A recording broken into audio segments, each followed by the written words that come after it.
The conditions are getting critical. There is one image there that shows black people getting off.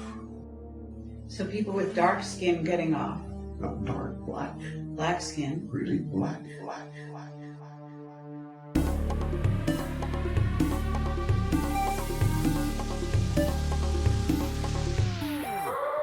So people with dark skin getting off. Black skin. Really black. So people with dark skin getting off. Black skin. Really black. The conditions are getting critical.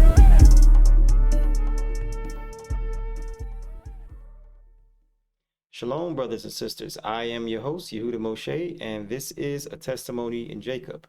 Before we begin, I would like to give all praise and glory to Yahweh and His Son, Yahshua the Anointed Savior, for the revealing of righteousness, love, and truth in these last days. We would also like to give a special thanks to all of our subscribers and those in support of this channel. We appreciate you. In this lesson, we are continuing part 2 of our quest for the historical tribe of Judah scattered throughout Africa, with the emphasis on the western regions. Brothers and sisters, we ask that if you have not seen part 1 of this series, please stop the video and check out part 1 before continuing.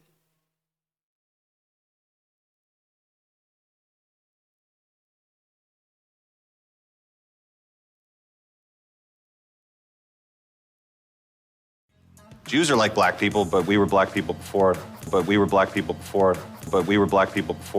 Jews are like black people, but we were black people before. There were black people. But we were black people before. There were black people. But we were black people before. There were black people. Although I guess that's not true. They were just in a different part of the world. Oh, black people coming to get me! Help! Okay, my people, y'all heard it, but now it's time to discover the foundation of it. Okay, so our first slide is Israelites likened unto Ethiopians, and we're reading from A Gazetteer of the Old and New Testaments by John Parker Lawson, ecclesiastical historian and minister of the Episcopal Church of Scotland. Okay, and the work is published in 1838. And it reads, from the above particulars, extravagant as they are, some facts can be easily adduced. The first, that many foreigners were obliged to quit Egypt with the Israelites, and that therefore the latter, who are the Israelites, were often confounded with a race with whom they had no connection. The second, that the Israelites were often taken for Ethiopians or Cushites, who, like themselves, became the objects of hatred to the Egyptians. And the third, that a tribe of Ethiopians was expelled from Egypt about the time of or with the Israelites. Okay, so we can see from the author's point of view that Israelites and Ethiopians are virtually indistinguishable. And among the ancients, namely Greece, Ethiopia, or the name of Ethiopia, was more prevalent in Africa than it was in Asia.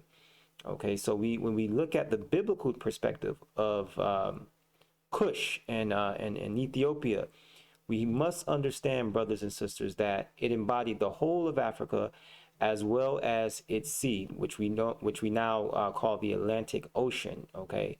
So you're not going to find it on today's demarcations on the maps we have today. You have to look at the ancient contextual settings of these regions. Okay, that's very important. So we have the prophet Amos 9 in verse 7. Are ye not as children of Ethiopians unto me, O children of Israel, saith Yahweh? Have not I brought up Israel out of the land of Egypt, and the Philistines from Caphtor, and the Syrians from Ker? Okay, so we can clearly see again the likeness in the two clans in the sight of the Creator. Okay, that's Israel and Cush. Okay, that's going to be very important as we begin to unveil what the children of Israel look like in their outer appearance. Okay. Hebrew names among West Africans. Our source is a new and accurate description of the coast of Guinea by Willem Bosman, published in 1705. When the custom of women is upon the female sex, they are not only esteemed unclean and separated from their husband, but they are not suffered to go into another man's house, at least to lodge, and are consequently obliged to remain in a small hut near their father's or husband's house. The children are not circumcised anywhere on the Gold Coast but at Accra. But whence the custom of holding women unclean and circumcising of children should be derived from, I own I cannot tell. To carry it up as high as Judaistic times seems to me too far, though several Europeans favor this assertion, urging that the Negro still retain laws and customs which favor of Judaism, as the last mentioned, the honoring of the moon at the time when the Jews begin their festival, the marrying of their brother's wife, and several more, which seem the same in effect, as well as the names of which here are several which occur in the Old Testament. Praise Yahweh. Hebrew names. Here we go, brothers and sisters. So they have this evidence here, okay? But according to the author's own hypothesis in regards to the origin of the Judaistic customs among West Africans, which were opposed to the viewpoint of other European intellectuals, his contemporaries, not even the occurrence of these Hebrew names found in the Old Testament was rendered as sufficient evidence, okay, which we firmly refute, okay? So take this information and use it in your arsenal, okay? These next few slides I intend to present as a buffer to future slides on this subject. I believe that if I neglect to mention them in this particular sequence, I fear I shall lose many in the listening audience with relation to chronology of the diaspora of 70 AD and onward, leading up to the colonial period. Again, we meet among the prophets and teachers at Antioch one Simon, who was called Niger, that is to say black. We have here at least one evangelist and 4 of the early disciples and teachers of Christianity who were Africans. And as successors to this first generation of disciples, Africa supplied her full quota of Christian bishops and teachers. Origen, Bishop of Alexandria, was an African. Julius Africanus, as the name seems most obviously to import, was a native of the same country. And so we shall venture to assume that Athanasius and Dionysius, celebrated bishops of Alexandria, Cyprian, Bishop of Carthage, were of the crisped hair and thick-lipped, okay? All the apostles, all of the first century Christians who are actually Hebrews were of the crisped hair and thick-lipped, okay? I have above New Etymological Dictionary of the English Language by Joseph Worcester, 1888. And crisped, by definition from the Latin crispus, means curled, brittle, friable, and short. Crisped, to curl, to twist, and to indent. To the left of that, we have another excerpt from, and I do apologize that the title is rendered in German, but it says New Systematic Description of the Earth for Africa by Paul Jacob Bruns, published in 1793. The climate in those regions of Africa where the most crisp-haired nations are found has most wonderful effect, it seems, upon the hair. So we see that crispy hair belongs predominantly to the Negroid nations, okay? So as we continue, no doubt an African soil is capable of producing men. It has been rich in such productions and its capabilities are not exhausted. Paul chose for his traveling companion and his intimate friend an African, and that would be, of course, Barnabas. Paul's master or teacher, Rabbi Gamaliel, chose that some of the first and brightest ornaments and most efficient agents and teachers of the early Christian church should be men of the same kindred and color, okay, black men. Yeah, the suffering Jesus chose that he who should perform for him the last act of kindness on earth, who should bear with him his cross up the hill of Calvary, should be an African. Oh, is there not a deep significance here? And that's Harvard Press. Stay woke, you guys. So we're establishing the fact that Christianity, or first century Judaism, is certainly an African religion. Okay, Judaism is the religion of Africa. And if you guys want to just go ahead and pause the video, I threw up a little chart here of different nations and races, and you can see here in the highlights which ones possess the crispy hair, the woolly hair. But that should be over obvious to us all, so we need not really go into much detail about that. Okay, so Judaism, the religion of the ancient Africans, part 2. And the subtitle, The Woolly-Headed Christians. Okay, we're gleaning from Arnold Toynbee's The Crucible of Christianity, published in 1969, where he's quoting from Eusebius, the ecclesiastical historian of and minister of the Church of Caesarea in the 4th century. So Eusebius quotes, "I have learned from written documents that until the siege of the Jews under Hadrian, that there had been in Jerusalem a succession of 15 bishops, all of whom are said to have been Hebrews of ancient stock. In fact, the entire church of Jerusalem consisted at that time of practicing Hebrews." So we see that the first century Christians were indeed practicing Hebrews. They were commandment-keeping Hebrews, okay? Now, our second source is from A Complete Christian Dictionary by Thomas Wilson and continued by John Bagwell, published in 1661. And this is a description of the Messiah and the Christians of his time. Okay, under the definition, black as a raven, we see the following. Curled black hair is a sign of heat and courage and wit in him that it groweth upon. Such was the emperor himself, Frederick II, Emperor of Rome, and such were the common Christians of that age, that did depend upon their emperor. They stuck close to him, learned men with wit, more than former ages had yielded, and soldiers with courage maintained his person and cause.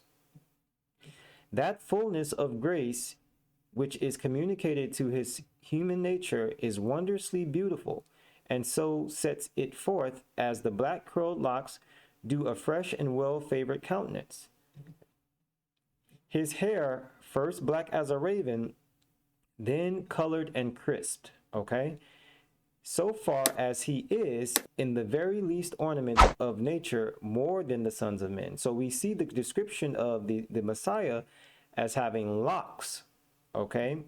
Not only having locks, black as a raven, but crisped locks, okay? Very important. Okay, so Judaism, the religion of the ancient Africans, part 3. The source is Atlas Geographicus, or A Complete System of Geography by Herman Moll, okay? The gentleman to my left is Al-Hassan Amin Muhammad Al-Wazan Al-Fassi, and he's better known as Leo Africanus. Now, just a brief history on him. He's Berber from Granada, Spain. He's basically a explorer and instrumental figure in pre-colonial exploration of Africa, okay? Though he himself got a lot of his education from earlier Arabic sources, Arabic/Turkish sources on the continent of Africa, but he's pretty much the man to go to if you're a European at this time, to get a bearing on the continent of Africa, okay? So in his work from 1550, A Description of Africa, we read the following. Leo says, there are other kingdoms on the south frontiers of this country which are inhabited by a rich, industrious, and just sort of people. Judaism was the religion of the ancient Africans for a long time, and succeeded by Christianity. But Mohammedanism prevailed in the 208th year of the Hijrah, when all the Jews, Christians, and possessors of the African religion that could be found were put to death. Yet in process of time, their intestine quarrels made them neglect Muhammad's law and revolt from the Caliph, Islamic ruler of Baghdad. for which they were severely punished by the Mohammedan caliphs, who caused all their books to be burnt on suspicion that the knowledge of the arts and sciences prompted them to contempt Muhammad's law. Okay, so we see a very similar story. I don't know if you guys know about Timbuktu, but a very similar account in all of the claims of quote unquote Africans now beginning to reclaim their Jewish heritage because of the ordeal that they were faced under in the Middle Ages, leading up to the colonial period, and having to be forced in conversion to Islam. Okay, that's going to be very important. So Judaism was for the longest time the religion of the ancient Africans, as we can see from the earlier slides. Okay, very important. Okay, the Israelite immigration into West Africa, part 4. If you haven't seen part 3, brothers and sisters, please stop and watch the first video. Again, I don't want to proceed with those in the listening audience starting from this part of the segment here.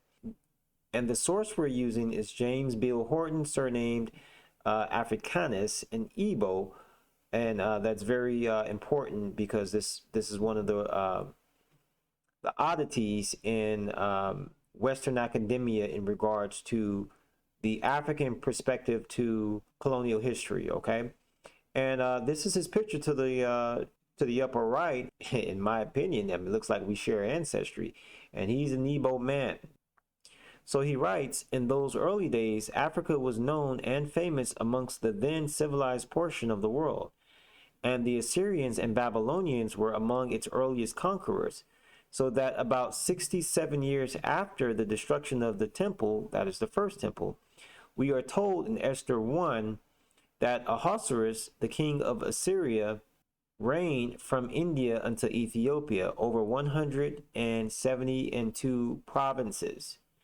And since the king of Egypt was considered lord of the people of Ethiopia or Sudan, we read in Isaiah that the king of Assyria led away the Ethiopians captive, young and old, naked and barefooted, to the shame of Egypt. Northern Egypt then was the most known portion of the globe, and into it vast immigration took place from time to time, even to the most remote period. The 10 tribes of Israel, after they were left to follow the dictates of their own mind, and during the commotion and destructive warfare which ensued, to escape utter extermination, migrated, according to the usage of the times, in vast numbers into various countries, but principally into northern Africa. Okay, so brothers and sisters, I would like to pause for a brief moment so that we can get a visual on the territories of Negroes in the northern regions of Africa. I've titled this NIGRITRIA, near the Atlas Mountains in North Africa. If you look very closely, brothers and sisters, and highlighted in yellow, by the way, this is a map from Sebastian Munster from 1544. We see what? We see NIGRITRIA right along the Atlas Mountains chain. Now, I'm going to go ahead and give this particular cartographer the benefit of the doubt in saying that he created this map out of sheer ignorance. What he fails to demonstrate is that the entire region of Northern Africa was immensely populated by Negroes, okay? And these are the routes of the early Christians and the apostles, okay? So we will show that on a later date. Also, take notice where NIGRITRIA is normally situated, which is south, okay? You see it says Ethiopia in the region. So there may be some foul play here. I don't know too much about about this particular explorer. So I will, for now, I will give him a pass. But you can see right here, brothers and sisters, NIGRITRIA in the upper western quadrant of Africa. Okay, here's another map over here showing that same region is shown here as a Semitic region. Okay, so we're going to explore a little bit on that a little bit later. I just wanted to bring that out. but principally into northern Africa, as it is then presented the safest and easiest route. Once settled, every commotion and intestine war that had the most powerful effect of inducing these migratory bands to shift their abode still further, and so lose all connection with the other branch of the tribe. As hundreds of years pass on and generation after generation roll away, they lose a great many of their habits and customs, being more amalgamated or integrated with the population with which they associate. But when Mohammedanism overspread northern Africa, destroying by fire and sword all those of another religion, the Israelitish descendants or inhabitants occupying the central portion of Africa passed forward, seeking shelter to the south and west. That is West Africa, brothers and sisters. Here it is. Apart, namely those from the east central, crossing the Bainu or Joliba branch of the Niger River, descended gradually southward and became intermingled with the original inhabitants. Protected from incursion on the north by the Bainu River and quietly settled between the Niger River and Old Calabar rivers, they remained in peace and grew from one generation to another in idolatry. Okay? This is the story of the Israelites moving into idolatry. Okay? And he goes on to say, but still leaving tangible proofs in the form of their religion of the Judaistic origin of the inhabitants. After this slight digression, we will now proceed to investigate more particulars relative to the tribes under consideration. The language, or the little of it that is known, is full of Hebraisms. Okay, we'll pause there. So this is the work of James Horton in Igbo. And what is he doing? He's recalling the heritage of his ancient ancestors, who are the Israelites. Very important. Okay, Israelite immigration into West Africa, part 5. The source is Atlas Geographicus, or A Complete System of Geography, Ancient and Modern. Again, Herman Moll and others. So he writes, the present Christians in Africa are partly strangers and partly natives, some of them slaves to the Turks and barbarians, and others free. Some of the Jews who inhabit both sides of the Niger, or the Niger River, derived themselves from Abraham. Others fled hither from Asia when Vespasian destroyed Jerusalem, or from Judea when it was wasted by the Romans, Persians, and Saracens and Christians, some of which I covered in part 1. Some banished from Italy in 1342, some from Spain in 1462, from the Low Countries in 1350, from France in 1403, and from England in 1422. And we're going to get into all of those countries. Stick along with your brother. These all differ in habit or clothing and are divided into several wealthy and numerous tribes, but have no dominion and are despised of all nations, and so abominated by the Turks that they are not admitted to be Mohammedans or Muslims, unless first baptized, and then made use of only to receive their customs and gather in their taxes. Okay, we're going to get into the particulars at a later time and on a later segment, because we have been scattered, brothers and sisters, in all nations. You have to believe this if you believe in the law and the prophets. Okay, we're going to explore this a little bit later. Okay, so here is another account of Israelites fleeing into West Africa in various times and different circumstances. Okay, all of which we will piece together as we continue to explore this series. Okay, very important. All right, so that concludes part 2 of the series. We want to thank and bless you all in support of the channel here at Testimony in Jacob. And again, if you found this presentation educational, please hit the like button and leave a comment down below. Also, don't forget to subscribe to the channel and hit the notification bell for more updates. In part 3 of this series, you're in for a real treat. You might not want to miss this. But until then, brothers and sisters, love one another and keep the commandments of Yahweh, the word that he have commanded into 1,000 generations. Shalom. The people with dark skin getting off. Black skin. The people with dark skin getting off. Black skin. The conditions are getting critical.